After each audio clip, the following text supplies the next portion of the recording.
prostitutes also went. But someone did not go. And who did not go? The ladies of the royal family, the ladies of the uh, upper class families. They did not go. They didn't move out of the city. They waited for Krishna to come. Now, why so? Were those ladies not so eager to meet Krishna that they just stayed back? No, they were also very eager to meet Krishna. But in the Vedic times, people had some culture. They had some culture. They had some principles to follow. So the ladies, they followed a certain kind of culture. What was that culture? The ladies did not mix openly with men in those days, which is very opposite to what happens in the present time. You all must have experience of this. Of course, African culture is very much similar to Indian culture. Yet at the present times, the entire world is so much influenced by the Western culture. And Western culture means a lot of free mixing of man and woman, because they think man are equal to woman and woman are equal to man. So whatever a man can do, a woman can do, and whatever a woman can do, a man can also do. But in those times, because people, they knew culture, they knew etiquette, they knew principles, so they followed that. They followed that. So the ladies waited for Krishna to come. So for Krishna to come, to enter the city, and then they could see Krishna. The act of seeing, as explained in this verse, is described as a festival, which is so nice way of telling that. Srimad Bhagavatam, if you understand Sanskrit, or let's say even if you don't understand Sanskrit, but we have a particular kind of heart to approach Srimad Bhagavatam. Many people read Srimad Bhagavatam because now it is easily available. Srila Prabhupada has translated it into English, and then it has been translated into so many other languages. But only a person who has a certain kind of heart, a certain kind of consciousness, can actually appreciate Srimad Bhagavatam. That's why Srila Prabhupada mentions in his books, you need a particular kind of culturing of heart. Then you enter into Krishna consciousness. When our heart is not like that, then Krishna consciousness is just like a honey in a honey bottle, and we are trying to lick that honey from outside the jar. And then we get frustrated after some course of time. We get really, really frustrated. Oh, is this Krishna consciousness? I thought it's going to be very tasty, but it is not tasty. How it can be tasty? You are not licking the honey, you are licking the jar. So how it can be tasty? It cannot be tasty. Initially, that enthusiasm to taste is there. And that's why, people try. But after some time, they stop trying. Now, I can tell something. This is not something rocket science. You all can understand. Let's say this particular class invitation was sent to new bhaktas who just joined Krishna consciousness. Then I'm sure the number of people who must have participated in this class would be many. But when we send invitation link to those people who are quite some time in the movement, then we see not all have the enthusiasm to participate in classes or to go to the temple programs. And why does that happen? Because they understand. I tried to lick the honey, but I never found the taste of the honey. Why? Because you never tasted the honey. You only licked the jar. So to understand Srimad Bhagavatam, we need a particular kind of heart. And that is possible when we follow the principles given by the Acharyas. So here it is explained that the ladies of Dwarka were thinking, seeing Krishna is a festival for the eyes. What a sweet way of expressing this. Festival for the eyes. Utsava. Utsava is the Sanskrit term for festival. Utsava means what? Like you have heard this word Uttama. Uttama means what? Tama means ignorance, and Ut means to rise above. So Uttama means anything that helps you rise above ignorance is called Uttama. Similarly, there is this word called Utsava. Sava means misery, and Ut means to rise above. So Utsava or festival means anything that helps you to rise above misery. That's called Utsava. So when someone sees Krishna, how can that person be miserable? That person cannot be miserable. That person has to be happy, joyful, smiling, isn't it? So that's why seeing Krishna is Utsava, a festival for the eyes. A beautiful festival for the eyes, a colorful festival for the eyes. And this festival is very beautifully explained in Srimad Bhagavatam, Chaitanya Charitamrita, and other places. In the purport, Srila Prabhupada mentions few points, and I thought of just throwing light on those few points. One thing he explains is about the importance of deity worship. Second thing, he explains, that the deity, it's not some kind of imagination, and that's why festivals are held to please the deity. And third thing explains about the woman, that they went to the rooftop to see Krishna. They went to a particular place to see Krishna, which was different from the place where the common public had gathered. So Prabhupada is also giving us some insight into the social setup in those days. Right? So these three things are covered. Now let us talk about one of them at a time. First, the importance of deity. Most of you devotees who have joined this session from Africa, I'm grateful to you. I assume that you are originally coming from some Abrahamic religion tradition, whether it's Islam or whether it's Christianity. Both are considered Abrahamic religion, right? Both are considered like that. The source is that Abraham had two sons, Isaac and Ismail. From Ismail came Islam, and from Isaac we got the other path, Christianity and Judaism or Judaism. So when we study Abrahamic religion, we know this incident. It comes in the life of Muhammad, that there was so much of idolatry in Makkah. And Muhammad, he wanted to remove all that idolatry because people were worshipping just anything and anyone. They would just make an idol of a sheep and start worshipping the sheep. They would make an idol of a goat and start worshipping the goat. They'll make an idol of anything and they'll start worshipping that thing. So that is called idol worship. So when the Britishers, they came to India, and because these Britishers, they belong to Abrahamic religion, they saw Indians worshipping these statues. They said, this is also idol worship, which is condemned in the Bible, which is condemned in the Quran. So they named deity worship as idol worship. Idol means statue. However, Srila Bhaktisiddhanta Saraswati Thakur, in a very brilliant article, he mentions how deity worship is not idol worship. And he explains, and this is something very important for each one of us to understand. What is that? He says, when we make an idol of any person, we are giving that temporary person, a temporary person. We are creating a replica of that temporary person. We are worshipping that thing. Let's say someone makes a statue of some great personality. That person is a temporary person, not an eternal person, right? And then we make a statue of that person and worship that person. So that is idol worship. Bhaktisiddhanta Saraswati Thakur says, Krishna is not temporary. Krishna is eternal. Krishna's form is eternal. And when we give that eternal form a material symbolic representation, that is not idol worship, because that form is not temporary. That form is eternal. That form exists always.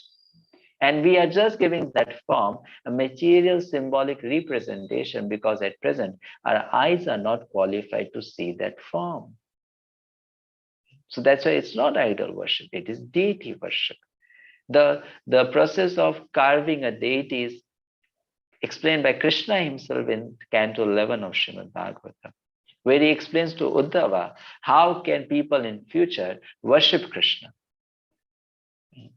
So we don't worship any form, we worship specific forms. And those forms, how they look, are given in the scriptures. They are eternal forms of the Lord.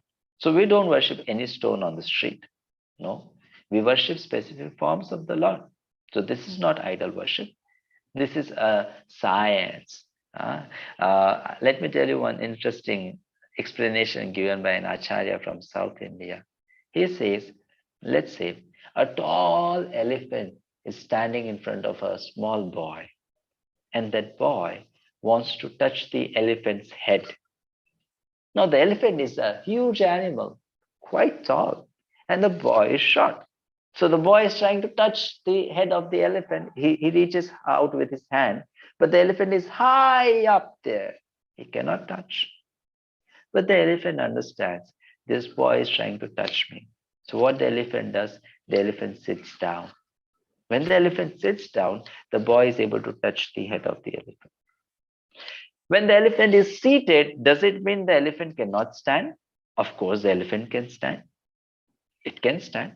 The elephant can run. The elephant can create chaos all around. The elephant can kill so many people just by smashing them with his feet.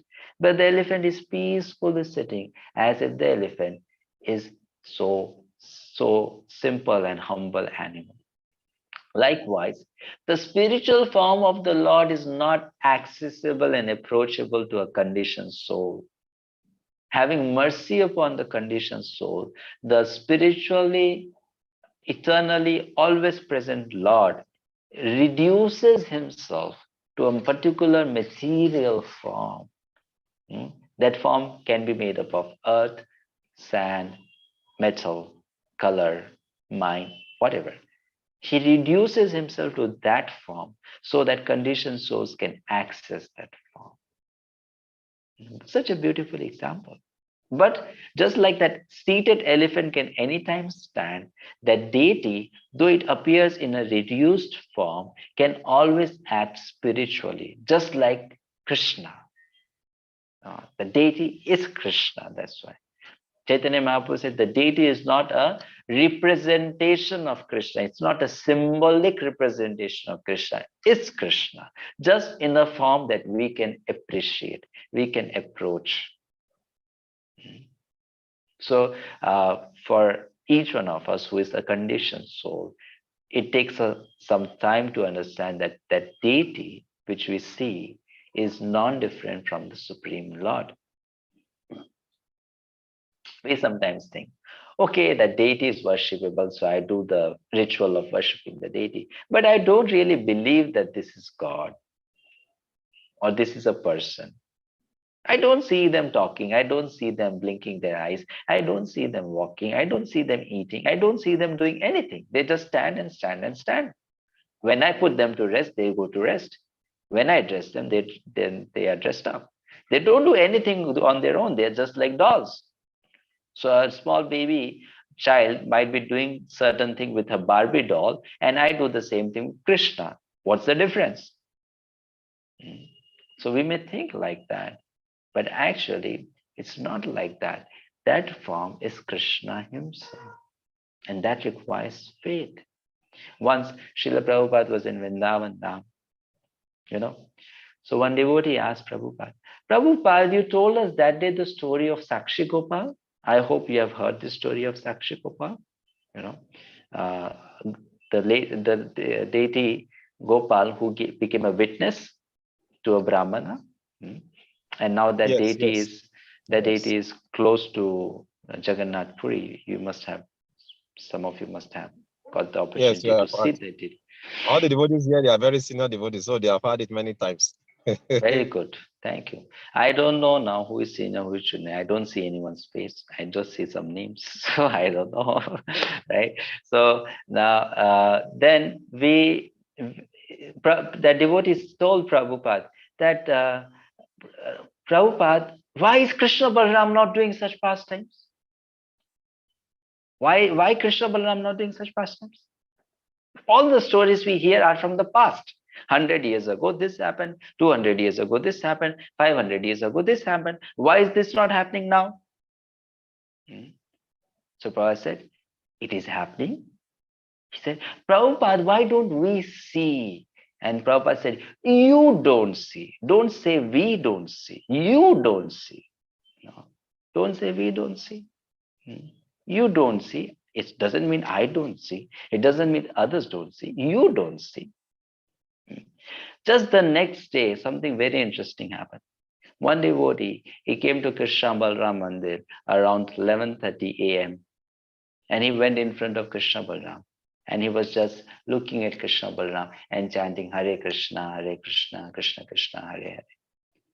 You know what happens in ISKCON temple? At 12:30, there is Aratik and then you close the door. The darshan is closed. So darshan was closed. So when the darshan is closed, everyone vacates the temple. No one lives, no one stays in the temple. The temple is empty. Everyone left. But this person did not leave. And this person is standing there and he's simply chanting Hare Krishna, Krishna Krishna, Hare Hare. And he's chanting and chanting. It's 1 o'clock, it's 2 o'clock, it's 3 o'clock, it's 4 o'clock. Again, the conch shell is blown. Again, the door opens. And again, that person is standing and watching Krishna Balaram and chanting. He is lost. He has no track of time. Then 5 o'clock, some devotees come in the temple and say, Chalo, chalo, let's go, let's go. Swami Maharaj giving darshan. Swami Maharaj giving darshan. Prabhupada giving darshan. So this man says, oh, very good. I'll also go for darshan. He also follows all the devotees and he comes to Prabhupada's house. Now, all of you are senior devotees, so you must have visited Vrindavan, which means you must have seen Prabhupada's house. So they all followed, the devotee was leading to Prabhupada's house. Prabhupada was sitting in the room with other disciples, and this elderly man who was from Rajasthan, who was a member of Gaudiya Math and was a godbrother of Srila Prabhupada, he entered the room. And as soon as he entered the room, he saw Prabhupada. In Hindi, Prabhupada told him, Aiye, please come, please be seated, sit next to me. Because he's dear godbrother. So he said, please come, sit next to me. And that time, that man, he said in Hindi to Srila Prabhupada, Bandh liya. What does it mean? You have bound them. Prabhupada said, what did you say? So he said, I came to Vrindavan and I was searching everywhere. Where are these two boys, Krishna and Balaram? I was searching everywhere. But you know what, Swami Maharaj? I found them. I found them in your temple. They are standing there. You have bound them and they are doing such nice pastimes. They are playing, they are joking, they are dancing. I was watching all of that for last 5 hours. You have bound them. And as soon as this devotee said this, Prabhupada, right, at that moment, shot his eyes upon that person who told Prabhupada the day before, Krishna Balaram, they are not doing any pastimes, Prabhupada. We don't see them doing any pastimes. And Prabhupada looked at that devotee and said, you don't see. He sees. You don't see. He sees. So this idea of Krishna being a deity has to be so much imbibed, whether we are new devotees or old devotees. Sometimes due to our such strong conditioning, we don't understand and appreciate that the deity is Krishna. And we don't approach the deity with that mood, that understanding. And because we don't see Krishna as Krishna, Krishna does not reciprocate with us as Krishna.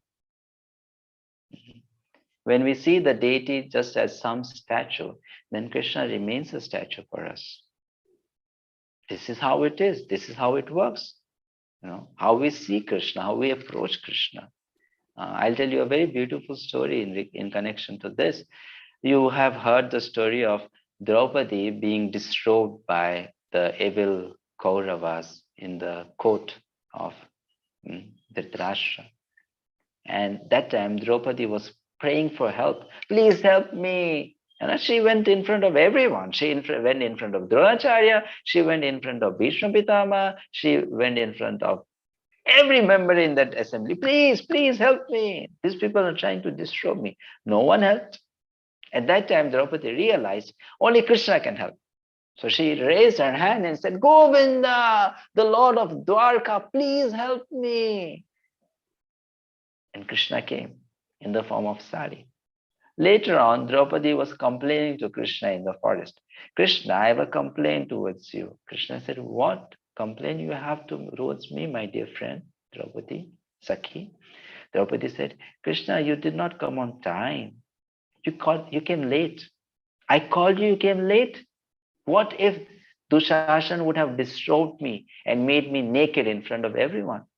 If you just had missed few seconds, I would be naked in front of everyone. So you came late, Krishna. Krishna said, no, Draupadi, I did not come late. I was on time.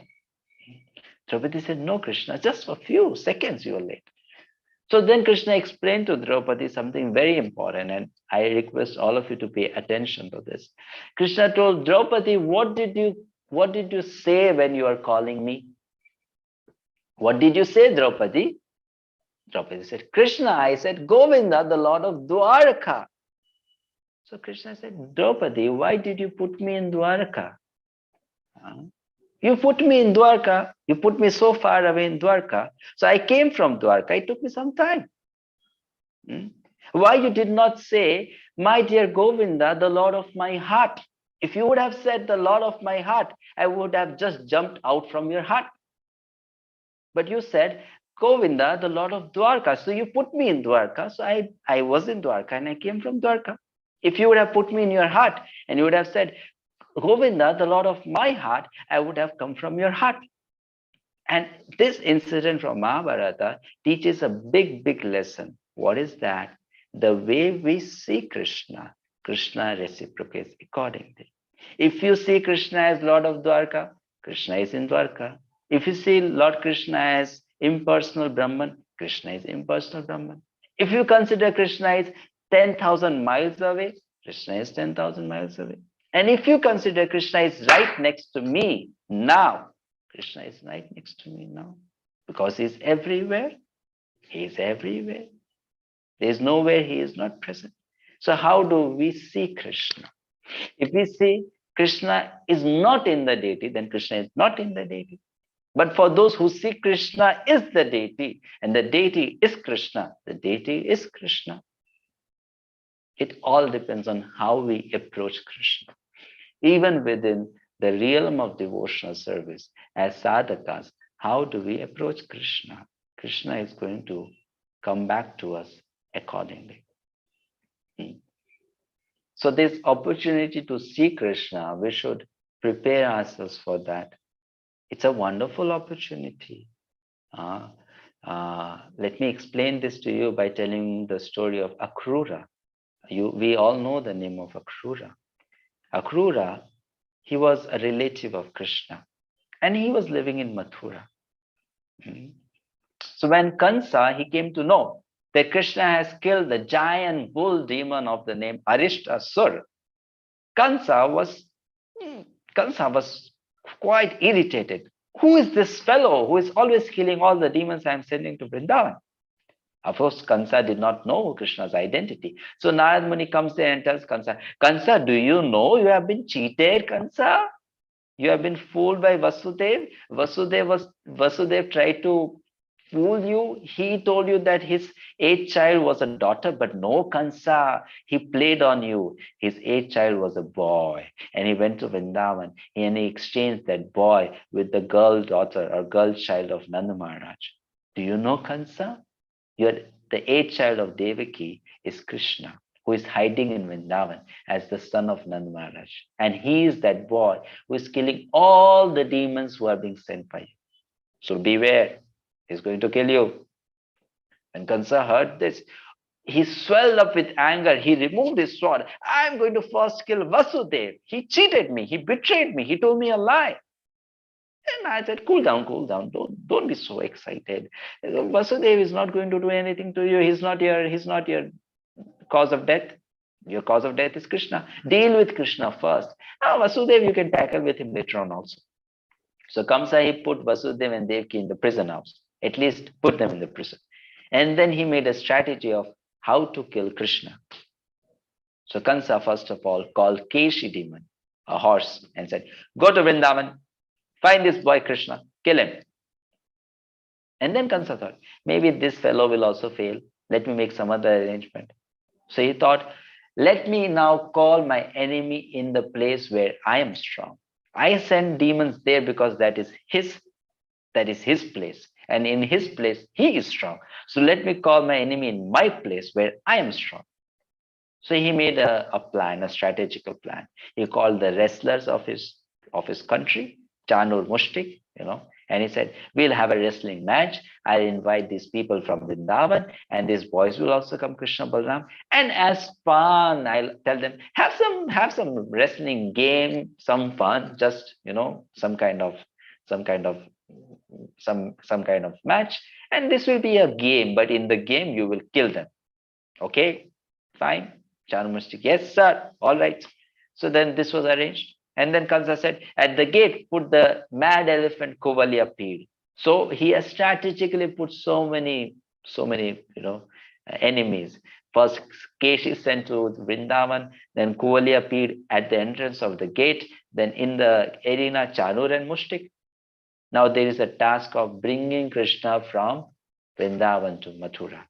So Kansa thought, Akrura is a good friend of mine, and Akrura is also a relative of Krishna. So let me send Akrura. If I send someone else, Krishna may not come. But if I send Krishna's own relative, Krishna may come. So let me send Akrura. So he called Akrura and said, Akrura, you are such a good friend of mine. You are my well-wisher. Please do something for me. Akrura said, what do you want me to do for you? So Kansa said, Akrura, I am very honest person. I don't tell lies. I'll tell you my whole plan. You see, Krishna Balram, they are my enemies. And Narad Muni told me they have come to kill me. So I want to kill them. And you are my friend, so you help me in killing them. This is my plan. Can you please go to Vrindavan and bring them here? Bring them here. Convince them they should come here. Sakura said, my dear king, you are very smart, very intelligent, and you have a brilliant plan. But let me tell you something. Providence, whatever he desires, that's what happens. So you have a plan, and I agree to go to Vrindavan to bring these boys. But they may come, they may not come. And whatever you have decided in future may happen, may not happen, because Providence decides. But I'll go. So Akrura, he decides to go. Kansa told Akrura, go today itself. Akrura thought, this Kansa is a crazy person. He doesn't know anything.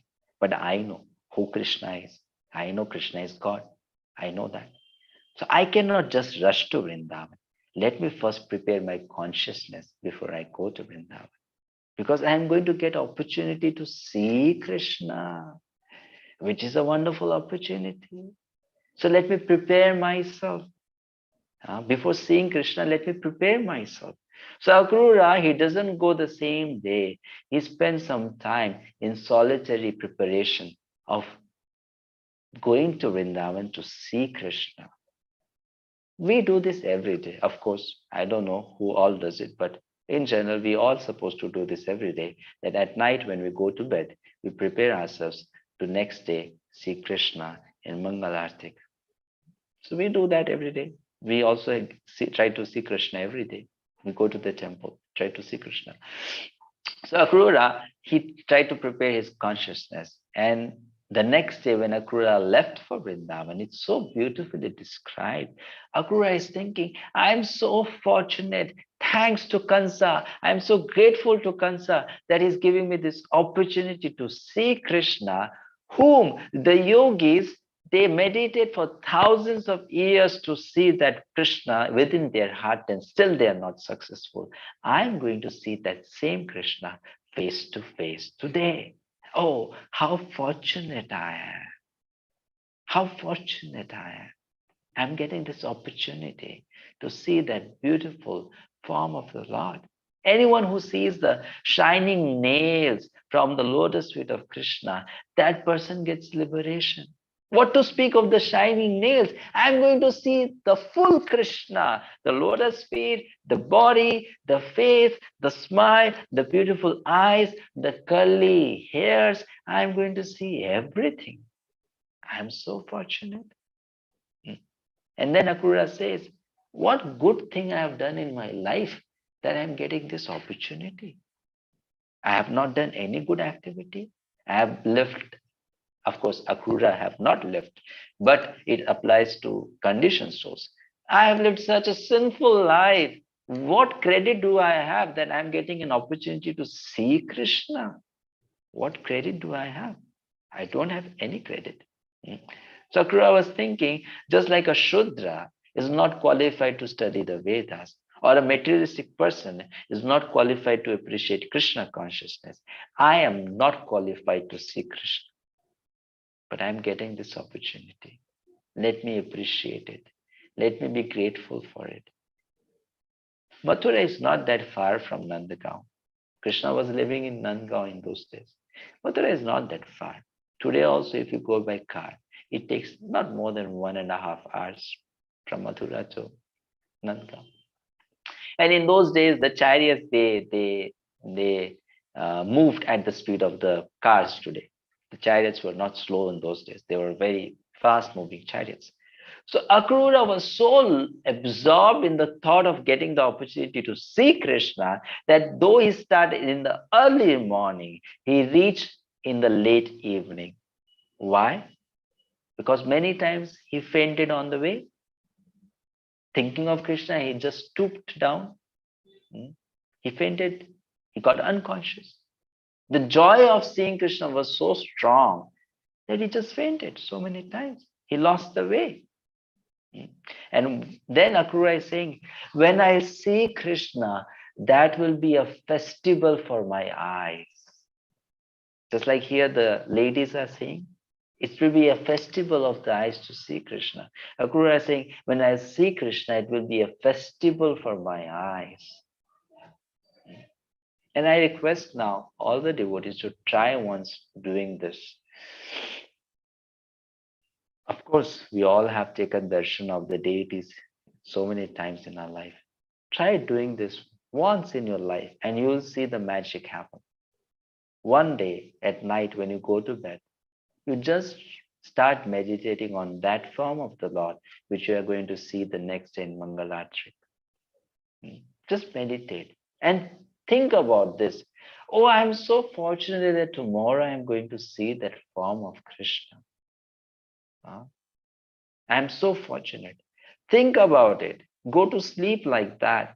When you get up in the morning, when you're taking bath, think about it. Oh, what a good fortune. That form of the Lord, which is even not visible to the Vedas personified, which even the demigods cannot see, by the mercy of Srila Prabhupada and my Guru Maharaj and the Vaishnavas, I'm going to see that form of Krishna, Vrindavan Krishna, or God or Jagannath. I'm going to see that form. Let me consider myself so fortunate. And if with this mood we approach the deity and we look at the deity will not be the same for you. You'll see the deity much more alive. And that life in deity will be put by your consciousness. That life in deity will be there because of your consciousness, that you want to see the deity like that. And then that darshan will be a special darshan. Not that we go and stand and then we wonder, why am I standing here? What should I do here? Should I just look at them? Or should I think of so many other things that I need to do? Then it will be a festival, and we will not be, will be so absorbed in that darshan that as soon as that darshan will close, we will feel some kind of vacancy in our heart. I lost something so special. I was having a festival of eyes, and now that festival has closed. We'll have that experience. But for that experience, we have to prepare our consciousness right from the beginning. And this is a part of deity worship. When I studied deity worship course in Vrindavan, the head Pujari was teaching us, Mukunda Datta Prabhu, you must have seen in Vrindavan. He says, this is a part of deity worship, that approaching the deity or approaching the temple is in itself a great science or a great activity. How to approach the temple, the Lord for darshan, how to approach. Not just we just go there and stand there and we are going to see Krishna. We need to approach the Lord with a certain consciousness.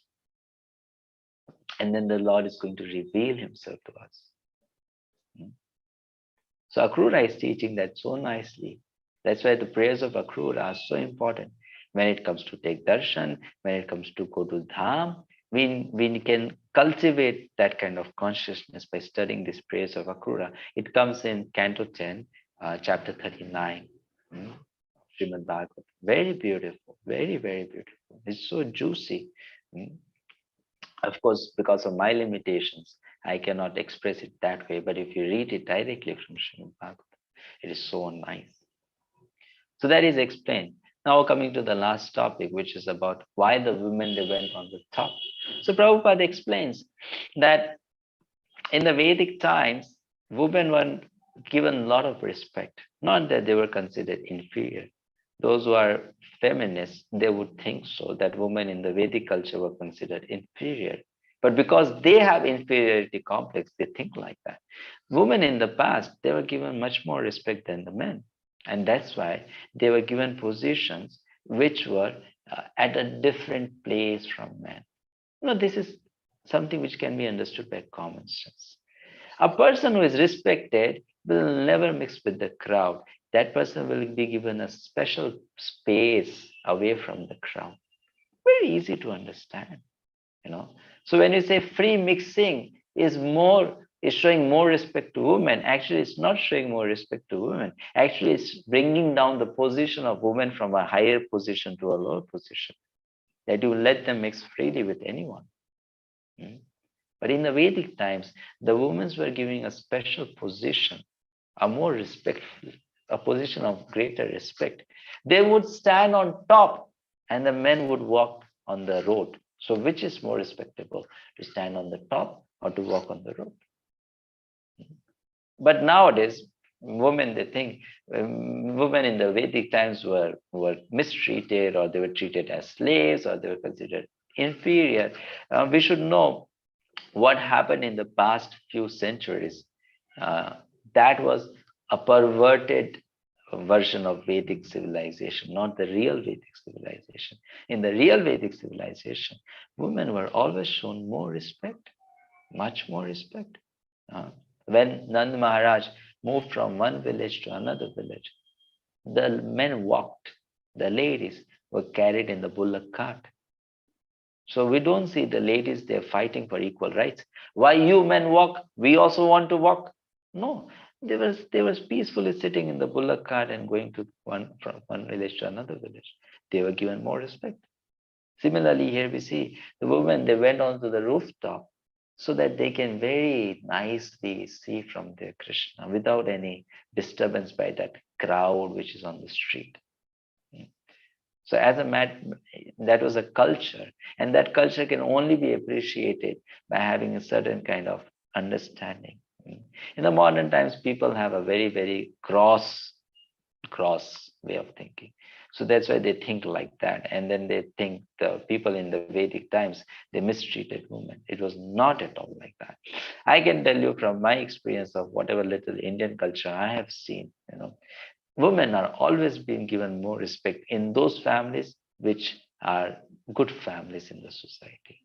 They always give women a lot of respect, And that protection is because of respect. That protection is because they considered women valuable. A few days back, I was giving a class to people from Myanmar, devotees from Myanmar. So I gave them this example. If you have a diamond necklace, will you keep that necklace outside the house, hanging from the latch of the door? No, you won't keep it outside the house. You'll keep it safe inside in some treasury box, right? And if you have, let's say, 2 kilograms of coal, coal, we burn coal, COAL, coal, black coal. What is its value? Will you keep that coal in a treasure box made of gold? No, you'll keep it anywhere because no one is going to steal that coal. So when we say protection for women, when we say women should be not allowed to mix freely with men, that protection is because women are considered valuable. That's why that protection. Not because they're considered inferior. They're considered valuable. And the Vedic civilization promoted that. And it is still being promoted. What you consider valuable, you hold it sacred, and you don't let it be mixed with common things. You keep it separate. So in the modern times, when women are saying we want equal rights, they are unfortunately trying to bring down their position than actually raising up their position. Uh, in the Vedic times, women were considered higher. And when you say women should be treated equally as man, you are trying to say bring the woman down, not uplift the woman, bring the woman down actually, bring them down, which is not good for them. But not all understand. Some understand, some don't understand. With this, I'll conclude this session. Thank you so much for giving us this opportunity. I hope we made some sense and we could do some seva to Srimad Bhagavatam, to Prabhupada and all the devotees who have assembled. Any questions or comments? Hare Krishna. Thank you so much, Sri Madhusudana Vishnu Prabhu. That was a very beautiful class. I'm sure, if not all of us, most of us are going to remember this class and try to live the class. Thank you so much. So at this point, we ask devotees to raise their hands. Okay, Ganga Prasad Prabhu, you may unmute and ask your question.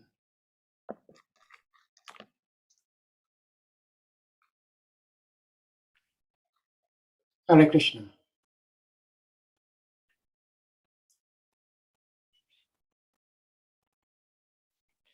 Hare Krishna. We see you, but we don't hear you.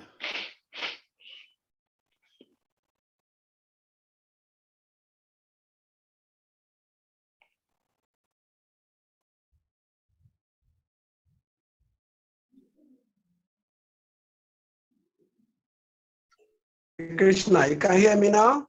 Yes, we can. Yes. All right. Thank you very much, Madhusudana Vishnu Prabhu. I feel very honored to be in this class and I feel proud of you too. Thank you for properly representing the parampara and the philosophy. I took two things from the class, especially the later portion, about how what you treasure, you keep it sacred and in seclusion. But conversely, I'm looking at the life of politicians, especially like in Nigeria. When people come to corridor of power, not women necessarily, the men, they segregate themselves away from society. Even their relatives will not be able to reach them. They cordon themselves with security outfits, and then it is difficult to reach them. So how do we reconcile this with how the women, out of respect, are preserved in seclusion? That's the first part of my question. And the second part is, in one of the purpose in the preceding chapter, Prabhupada mentioned that women are very, very special. They are more powerful than men. And so they have control valve for men. That the purpose of keeping them away is that they don't loosen that control valve. Because if that control valve is loosened, there will be chaos in society, there will be unwanted progeny. So I just want you to help dissect this a little more, expand the discussion and our understanding. Thank you very much. Hare Krishna Prabhu. Please accept my humble obeisances. And thank you so much for participating in this class to encourage us and inspire us. Of course, I know the answers to these questions which you have raised must be already known to you. But for giving us an opportunity to speak on that, you're asking those questions. So you see, whenever we discuss a subject matter, it has to be understood from different angles. So when we are talking about women being valuable and that's why protected, that's a way of looking at it. That doesn't mean that we need to apply this principle in every single situation. So it applies there, but it may not apply everywhere. Okay, so when you say that the leaders of the society, because they are in a respectful position, they seclude themselves from the common mass, and that's why they are not approachable, isn't it? So that's a different situation. Those people, their duty is to be with the common mass, and that's why if their power is taking them away from the common mass, they're going against their duty. So here it's a different context. They are leaders of the people, so they have to be with the people and serve the people and be approachable to the people. Whereas that duty doesn't lie on the shoulder of women. She is just a household lady, a lady who's going to maintain the family. Isn't it? Make sense, Prabhuji? Because she's in a different position. She doesn't have that responsibility. So when it comes to a leader, he has the responsibility to deal with the mass. So then he has to make himself or herself available. But for a woman who is just a family lady, she doesn't have those responsibilities. It doesn't apply to her. Doesn't apply to her. First thing. Second thing, also we should know, now a person who is in a leadership position, if that person is making himself too much available to the common mass, then that can also lead to the fall down of that person. There are people who make them so much available to themselves to the followers that they don't look after their own protection or purification, and then they also fall down. So there always has to be a balance between how much to make oneself available and how much to keep oneself away. That's a balance. Srila Prabhupada, we can see from his life, he was approachable and yet at the same time not so approachable. Not always approachable. He had his times when he had a very private life. So we see from the life of leaders that they keep a balance of being approachable, accessible, available, and at the same time be in seclusion. That's for the first thing which you mentioned. And for the second thing, when Prabhupada says women are kept away because they are like control valve, and if they are let loose, then that can create havoc in the society. So it applies also to a situation. When we say women are like that, we should know it may apply to a certain class of women in a particular situation. Not always. It's a general principle, but not always. It doesn't work like that always. So when Srila Prabhupada is giving any example or explaining something with an analogy, we should know it applies in a particular context. Like, let's say in Srimad Bhagavatam, in some places it's mentioned that women are, let's say women are like snakes. In some places in the scriptures, it's given like that. Can the host kindly mute Prabhuji, because that's creating some kind of disturbance?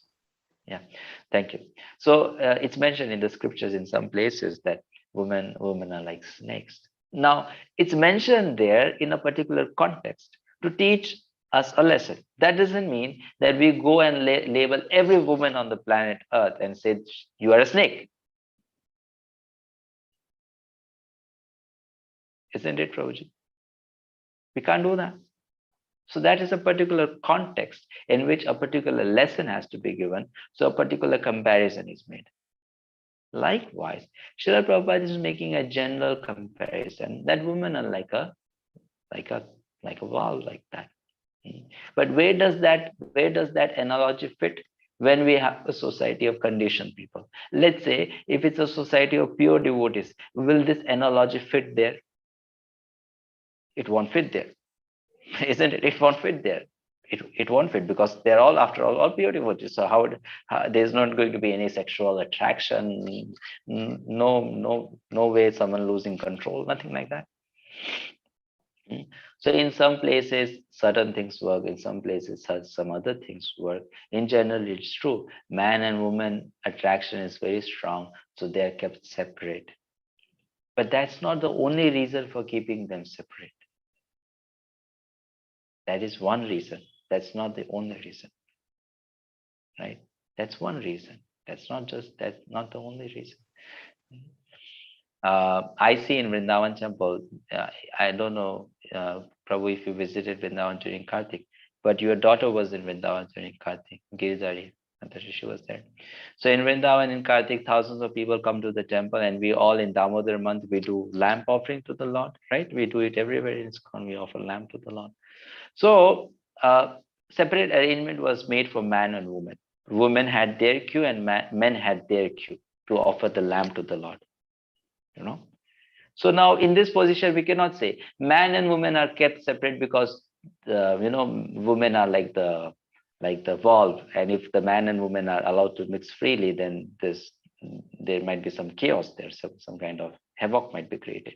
No, the man and woman were kept separate because men are not so decent people in terms of behavior.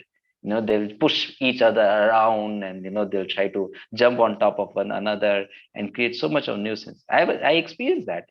You just stand in the line and 10 people are pushing you from behind, 5 people are pushing from the left side, 5 people are pushing from the right side, and then somehow that if you reach the front by mistake, then the security guard is standing there shouting at you, why did you break the line? I did not break the line, people just put me in the front.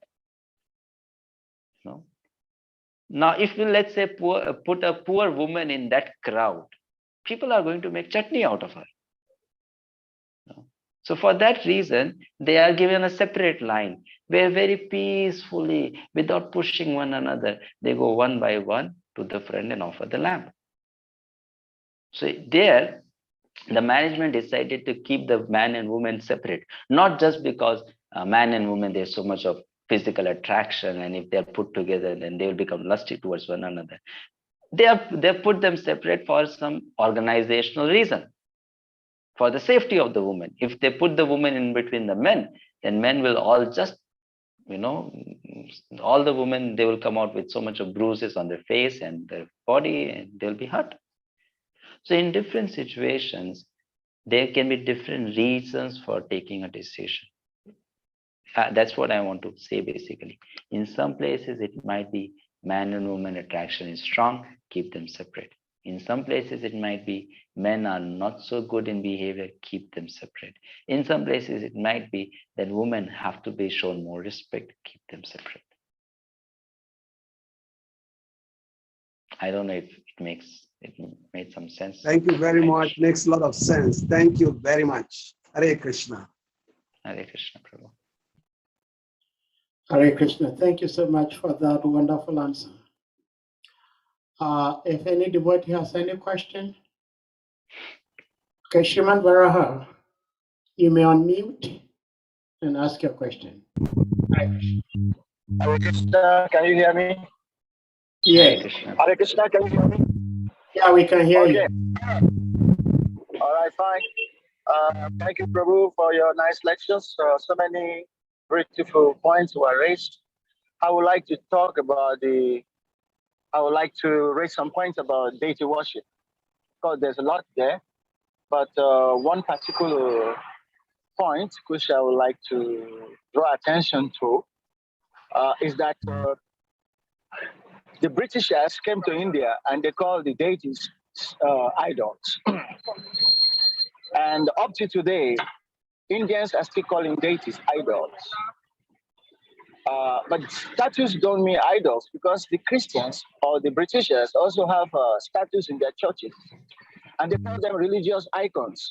They never said that Jesus Christ is an idol or Mary is an idol. But we find that the Indians have imbibed this British language of calling their multis idols. And that is very dangerous from people, it's not very palatable for people like us who come from the Abrahamic religion, because when they hear people from that tradition saying that their God is idol, then they say, well, what are you defending? These people themselves say that what they are worshiping is idols. How can you, the convert, be saying something else? So I just want to know how much can be done to help Indians understand that if they are worshiping Krishna as God, they cannot call Krishna idol. But every time they do it, every time they say idol. Unfortunately, why they have imbibed this so much from the British is very unfortunate. So this is just one thing I like to point out about, the semantics or the labeling of murtis as idol, especially from the Indians who are supposed to, let's say, know better. But then the English language has caused such a problem that they seem not to know what to say. I mean, you don't have to say the English, just say murti. There are so many Indian words that have become used worldwide now. Yoga is used, guru is used, karma is used. So they can also feel comfortable to use murti or deities. But then we find that every now and then, in every publication on the net, you see Indians say our idol. So this is very embarrassing. So I'm just raising this point since you are there in India, and I guess you are an Indian body. Is there anything that can be done to address this, to change this consciousness of calling deities idols? Hare Krishna. Yes, Prabhuji, a lot can be done. You can join us in our efforts to preach to the Indians. You can join us in our efforts to preach to the Indians. That can be done. You see, ignorance is everywhere in some form or other. In some form, it's in India. In some form, it's in Africa. In some form, it's in Russia. In some form, it's in England. In some form, it's in US. So ignorance is everywhere. And then it's our duty to try to preach and remove that ignorance, isn't it? So it's a material world, and being a material world, it's a place of ignorance. So those who have been benefited by the mercy of Srila Prabhupada, it's their duty that they can help light the candle of knowledge and spread that light everywhere. So this is one example which you gave of ignorance. So like that, there are many, many ways how people are ignorant in this world, isn't it? And which we need to try to help them. Yes, Prabhu. You have some more? Yeah, thank you. Hare Krishna. So, Hare Krishna. Okay. Hare Krishna. Prabhu, you may unmute and ask your question. Hare Krishna Prabhu. Krishna, you have a Hare Krishna Prabhu. Yeah, Hare Can Krishna. you talk? We can Can you hear hear you. me? Yes, yes. Prabhu, thank you for your lecture. I wanted to ask about consciousness and deities and devotees' relationship with the deities. I don't want to say it's a psychological thing, but I don't also want to know, I don't know if this analogy will work. There's no way you will put your hand in fire without the fire burning you, whether you believe it or not, whether you have a change of consciousness or not. And there's no way you will put your hand in cold water, whether you believe, whether you change your consciousness, it will burn you. So I don't know if this relationship with a change of consciousness that will enable you to realize that the deities is Krishna really works. I don't know if you really get the point I'm saying, that you have to have a change of consciousness for deities to be Krishna himself. Is that a mind thing, or I don't believe fire burns? I don't want to change my consciousness. If I touch fire, will it burn? Thank you so much for the question, Prabhu. I appreciate it. Now let me ask you one thing. Fire is matter, right? Yeah. Isn't it? Sure. And the body with which you touch the fire is also matter.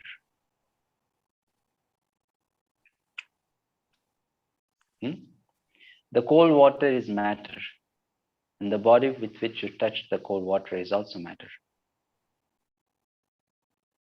So what principle applies on material plane doesn't apply on the spiritual plane. When we say it doesn't depend on my consciousness whether the fire is going to burn me or not, you say so because from your experience it's like that. But let me tell you something. There was a boy called Prahlad. You must have heard his name, Prahlad. And Prahlad's father told Prahlad's father's sister, whose name was Holika, that you sit with this boy on a fire pile. You know?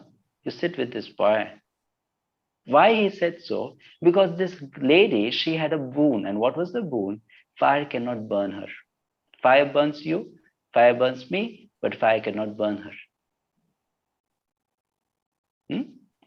So this lady sat with Prahlad on the pile of that wood which was burned, thinking that I will not burn, but Prahlad will burn. I will not burn, but Prahlad will burn.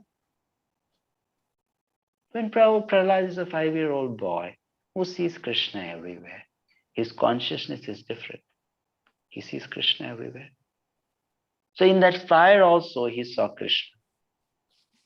And you know what, Prabhuji? That fire did not burn Prahlad. And that fire burned that lady. And because of this, we celebrate a festival in India called Holi. One day before that festival, this festival of burning wood, and burning that demon Holika is celebrated. Remembering that this fire did not burn Prahlad because Prahlad was a pure devotee. And why was Prahlad a pure devotee? Because of his consciousness. So it is a matter of consciousness, how material elements are going to affect us. Giving a simple example. A person who is very, very much in material gross consciousness, how material elements will affect that person. A person who has spiritual consciousness, he will not be affected like that. He will not be affected like that. Because you then rise above material experience. So what holds true for one doesn't hold true for someone else because they have different levels of consciousness. So when I touch the fire, it may burn me. But when you touch the fire, it may burn you more. You may feel the pain more than me. And I may feel the pain more than someone else. And why it is like that? Your bodies matter, my bodies matter, that person's bodies matter. The difference is due to consciousness. So consciousness helps us experience differently. We may say it's a similar experience, but it is similar. It's not the same experience. So likewise, those who have material consciousness, they will be able to see the deity as stone. But those who have spiritual consciousness, they'll be able to see the deity as Krishna.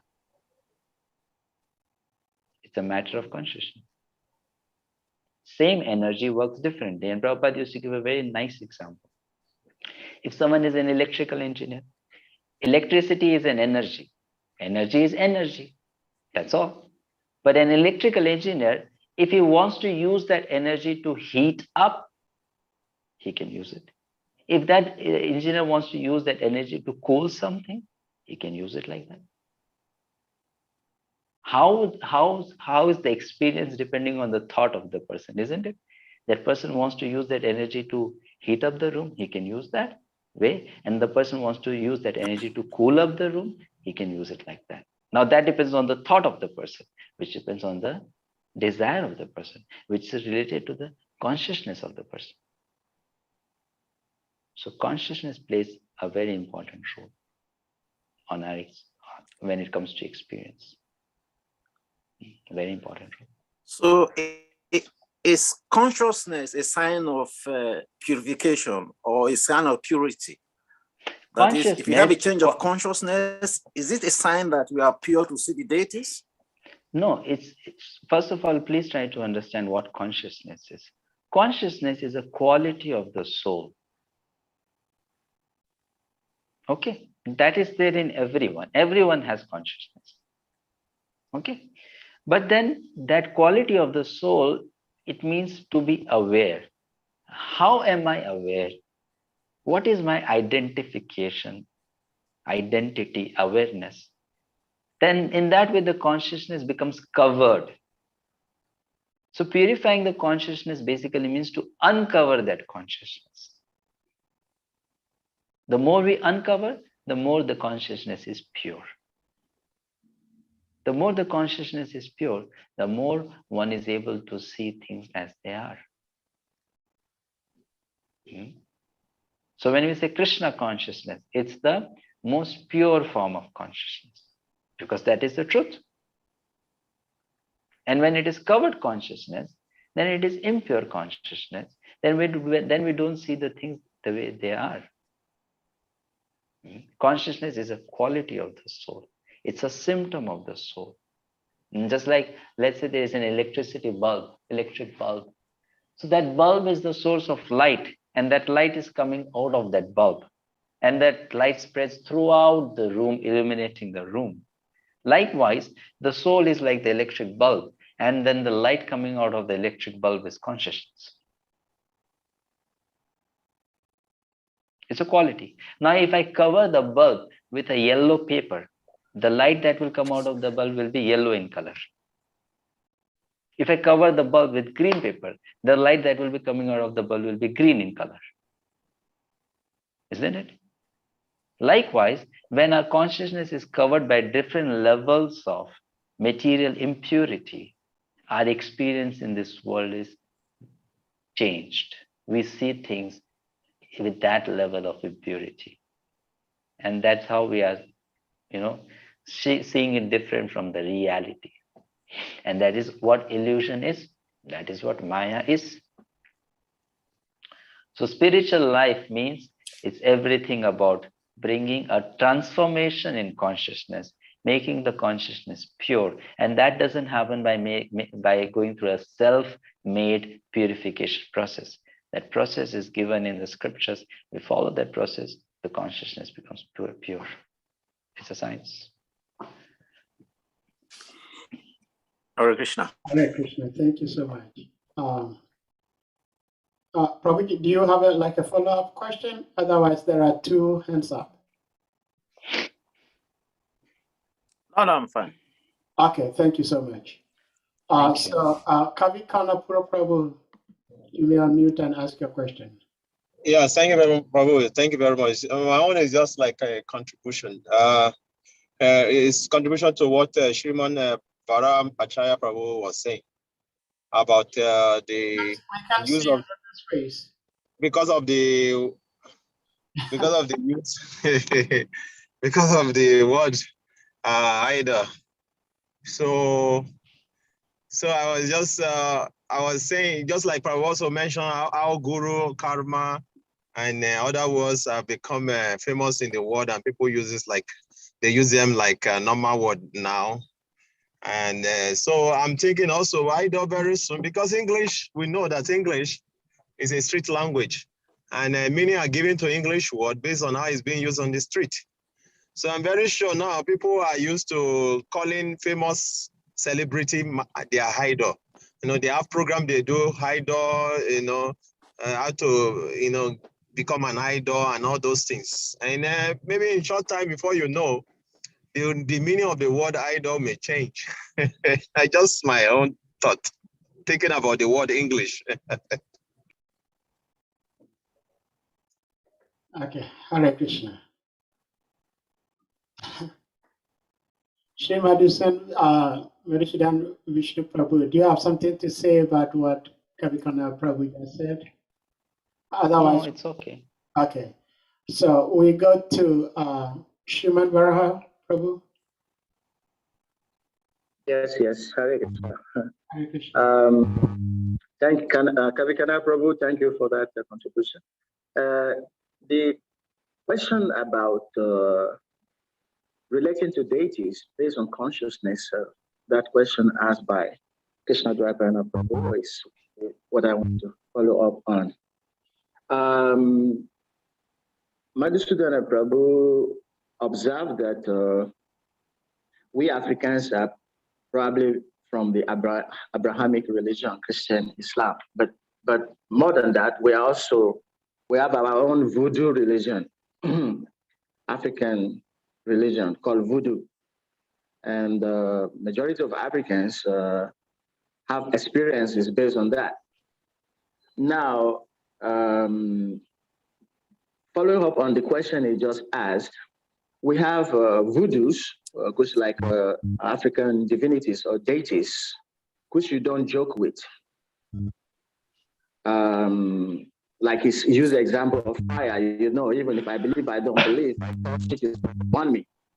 So in African voodoo worship, there are deities like that, which you never even try to joke with that, because you know what is going to happen. Up to today, despite the hundreds of years of Christianity and Islam, we have had the experience that people will easily swear with Bible and swear with Quran.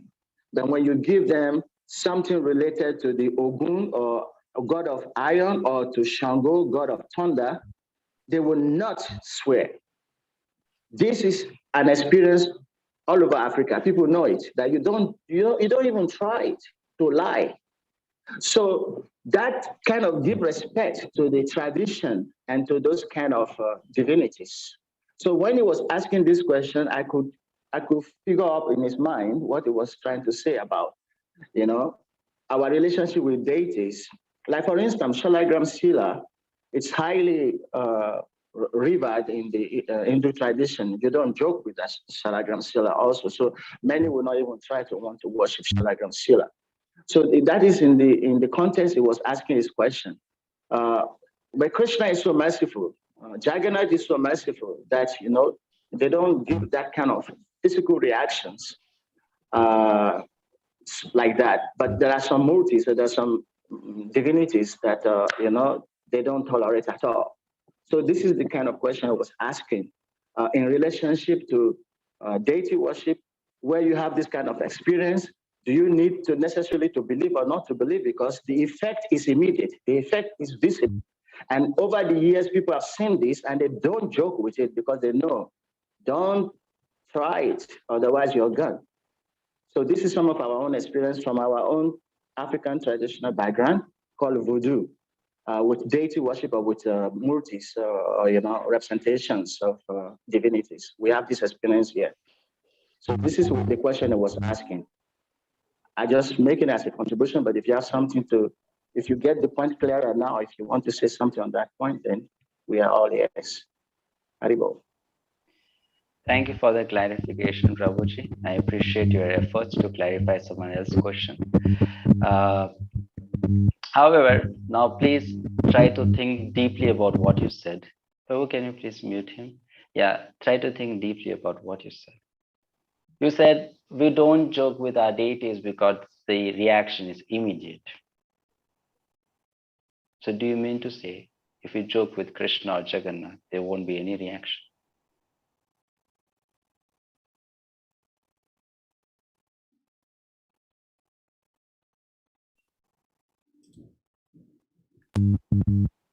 Can I speak?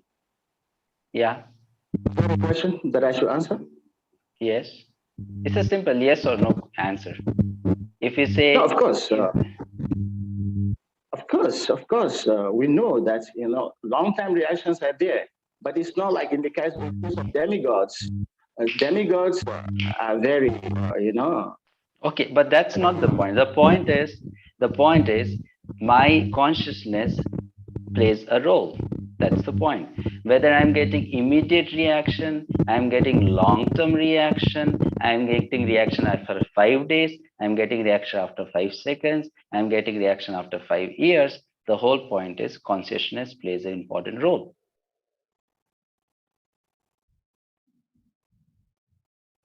Isn't it? Because we are dealing with a person. The idea is we are dealing with a person. So now it depends on the nature of that person, whether that person will, Prabhu, can you please mute him? Now it depends on the nature of that person, how that person is going to react. But the idea is, yes, it depends on my consciousness. A person may react immediately, a person may punish immediately, and a person may react slowly, gradually. Now that's that person's attitude or approach. But the whole idea is, because the deity is a person, I need to have my consciousness set before I deal with that person. The whole, you see, the whole subject which we are trying to discuss is our consciousness plays an important role when you approach the deity. Now, we are not discussing how the deity is going to react to that consciousness. Krishna might be very merciful, and Krishna might react in a particular way. Lord Chaitanya might react in a particular way, and a demigod might react in a particular way, but that's none of our business. Our business is consciousness plays an important role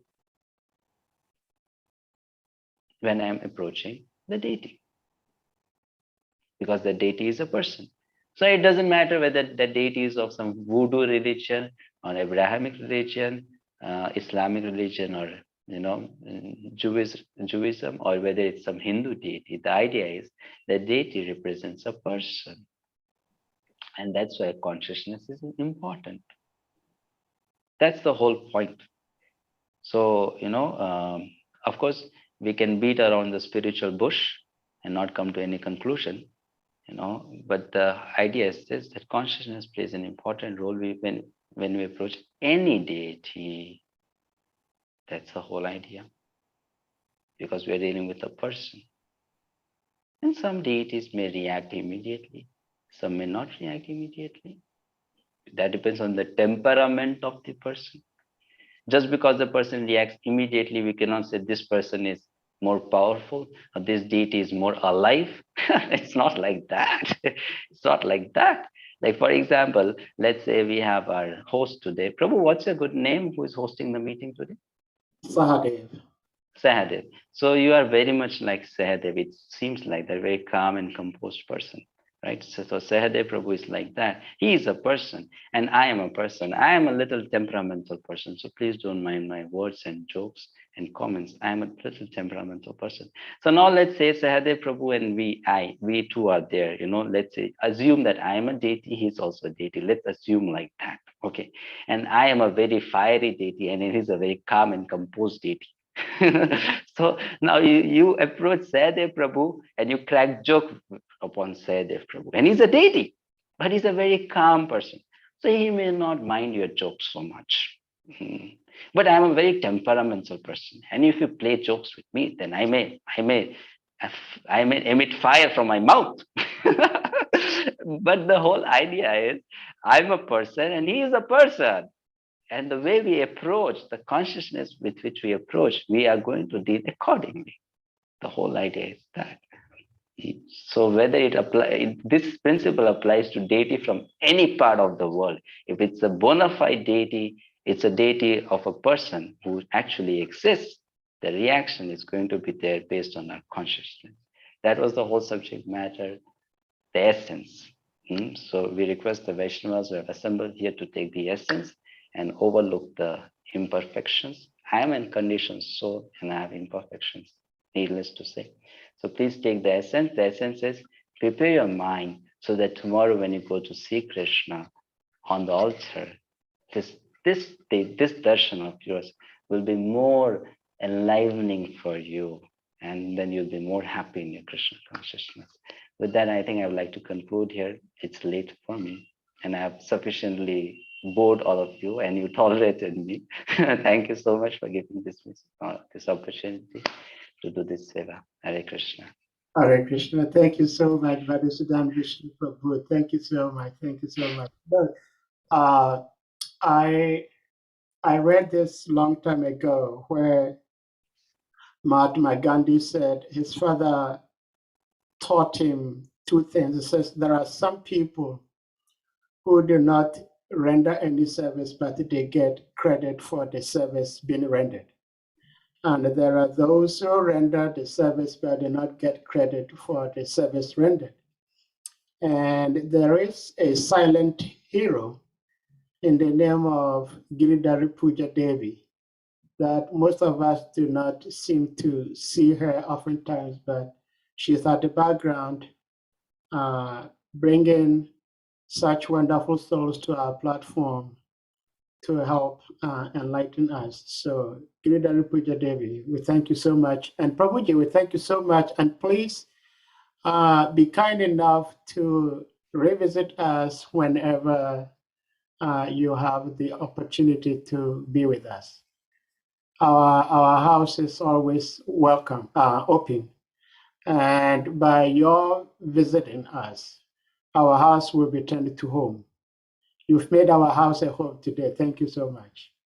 So without further ado, I'll ask all the devotees to unmute, and then we chant big Hare Krishna to express our appreciation for Prabhu's presence. Hare Krishna, Hare Krishna, Hare Krishna, Krishna, Krishna, Krishna, Hare Hare.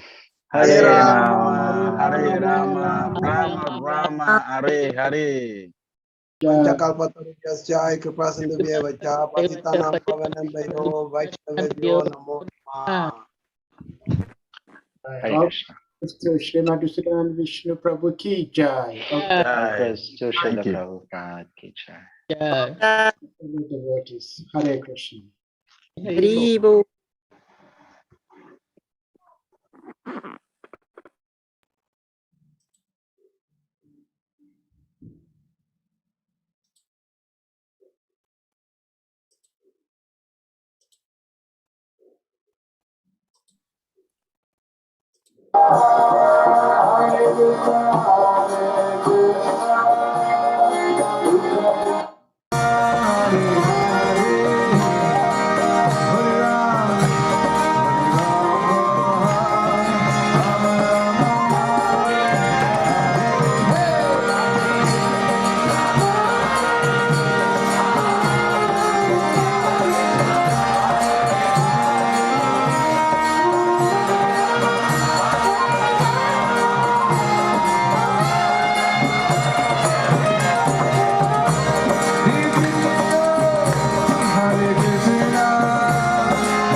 Hare Krishna. Thank you all, Prabhujis, Matajis.